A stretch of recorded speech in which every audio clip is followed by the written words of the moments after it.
আমার ভাগিনা রাজি না, এই বিয়ে হবে না, আপনারা চলে যান। না ভাগিনা রাজি না, লাইক সিরিয়াসলি, মানে আমাকে বিয়ে করতে রাজি না? জি ম্যাডাম, আমি আমার ভাগিনার অনেক বুঝাইছি, সে কোনো মতেই আপনাকে বিয়ে করবে না, কারণ বড়লোক মেয়ের সে বিয়ে করতে চায় না। বড়লোক মানুষ তার হতে 200 করে শত্রু। আমি আমির চৌধুরী, ঢাকা শহরে 101টা ছেলে লাইন ধরে আছে আমার মেয়েকে বিয়ে করার। সে কোথাকার জমিদার যে আমার মেয়েকে বিয়ে করতে চায় না? সে মা, আমি কোনো জমিদার না, আমি বস্তির সাধারণ এক ফিরু। আর তুমি খুব ভালো করে জানো যে আমি জমিদার সহ্য করতে পারি না, আমার ভালো লাগে না। আমি জমিদার করে বিয়ে করবো না। আমি শুনছি কি হেরা বড় লোক হলেও বলে মানুষ ভালো। মা, আমার এই বড় লোক মানুষ ভালো না খারাপ আমার শিখাইতেইছো না, আমি খুব ভালো করেই জানি। আর আমি বড় লোক ঘরে বিয়ে করবো না মানে করবো না, এটাই আমার ফাইনাল ডিসিশন। আরে বাবারে মাই, একবার দেখা লতি না, দেখাই না করে দিলি কে? আর বাবা, যেই জায়গায় আমি বিয়ে করবো না, ওই জায়গায় দেখার তো কোনো প্রশ্নই আসে না। আপনি বিয়ের ব্যবস্থা করুন।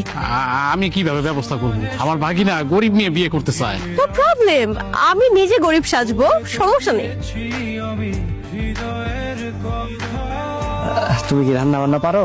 আমাকে অফিসের যত লোকের রান্না ওই তো সব করে, হাতের রান্না হ্যাভি স্বাদ, মাশাআল্লাহ। বাহ বাহ, তাহলে তো খুব ভালো। বিয়ের দিনক্ষণ ফাইনাল করে ফেলি। তাহলে তো নিয়মের উল্টো হয়ে গেল। পাত্র পক্ষ পাত্রীপক্ষের বাড়িতে যায় দিনক্ষণ ঠিক করে, এখানে তো উল্টা, এরা এরা আমাদের বাড়িতে আসে। আমরা কাজ করি, আমরা কালকে ওর বাড়িতে যাই ওখানে বৈশা সুন্দরভাবে একটা দিনক্ষণ ঠিক করবো না। ঠিক আছে। আসসালামু আলাইকুম। আরে চলে আসছি। ওয়ালাইকুম আসসালাম। মা যা, তুই একটু রেডি হয়ে মিষ্টিটা নিয়ে মিষ্টিটা।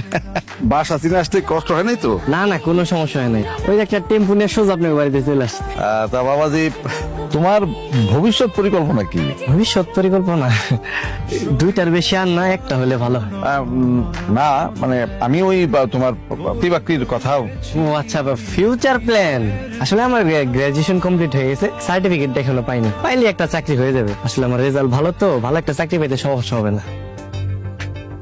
ম্যাডামের খুব অসুবিধা হইতেছে না? না তেমন না, বাট অনেক গরম। না, আমি বুঝতে পারছি আপনার অনেক কষ্ট হইতেছে। কি ব্যাপার, তুমি আমার বউরে কি কইতেছো? বাইকনার বউ না, কথা কইতেছি ওই তোর বউরে সকাল সকাল অফিসে পাঠাই দিস। অফিসে তো অনেক লোকজন, রান্না বান্না তো তোর বউরে করতে হয়। কালকে থেকে আমি অফিসে যাবো না।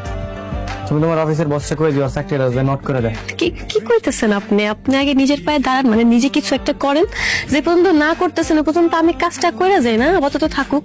আচ্ছা ঠিক আছে, তাহলে তুমি মন দিয়ে কাজ করো আর একটু নিজের যত্ন নিও। মামা, তুমি তাহলে একটু দেখে রাখো যাতে ওর সাথে কেউ খারাপ ব্যবহার না করে। এটা নিয়ে কোনো টেনশন করিস না, আমি আছি না।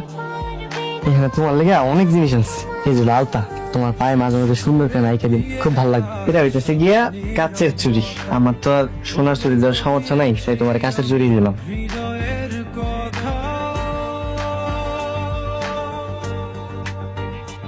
শুনলাম বিয়ে শাদী করছস, এটা কি তোর বউ নাকি? জি জি ভাই, আমার বউ। তা আমার বাড়ি ভাড়া বাকি রেখা তোর বিয়ে করতে কইছে কোন হালায়? না মানে ভাই, আপনার টাকাটা আমি এই সপ্তাহের মধ্যে দিয়ে দিন।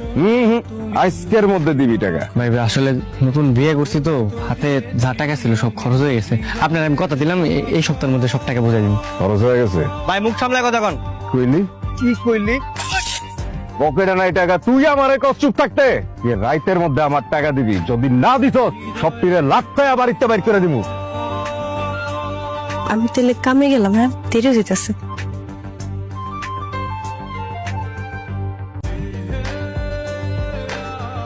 তোর কত বড় সাহস, হ্যাঁ? তুই আমার ঠোঁট নিয়ে কথা বলেছিস, আজকে তোকে আমি। বাবা আমার মাফ করে দেন, বাবা ভুল হয়েছে, আমার ভুল হয়েছে আপা। তুই আমার হাজবেন্ডের পকেট ছেড়েছিলি না? তোর বাড়ির দাম কত? 3 লাখ। তোর বাড়ি আমি কিনে নিলাম, আর তোমার হাজবেন্ডের কাছে যে পায়ে ধরে মাফ চাবি। জি আপা জি। আমার হাজবেন্ডকে বলবি ওই বাড়ি তুই লিখে দিয়েছিস। আর কোনোদিন যদি আমি দেখেছি তুই গরিব মানুষের সাথে এভাবে খারাপ ব্যবহার করেছিস, ওই তোকে আমি মেরেই ফেলবো, কথাটা মাথায় রাখিস। না না আপা, আমার শিক্ষা হয়ে গেছে, কখনো কারো লোক এরকম করবো না।